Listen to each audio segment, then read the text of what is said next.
So when we talk about abuse, harm, you can define it as much as possible, is very broad. Yeah. But there are ones that we Africans, we don't take serious.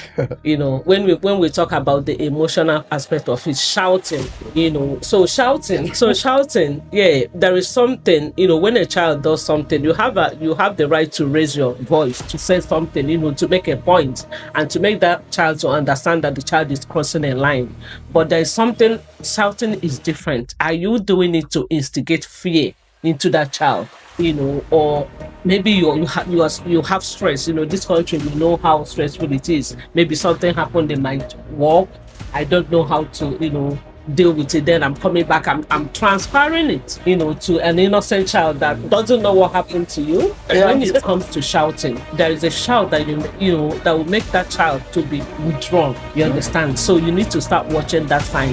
When you're speaking to the child, when you're raising your voice. Yes, if the child does something wrong, you can raise your voice to make a point, but let it not be continuous, so that when the child knows that you're coming, that child will withdraw. You don't want that. So they will behave like that in the school. They can say something like that you're shouting. I think it's a kind of try to know how to communicate in the country where you are. Yeah, Tone down your voice.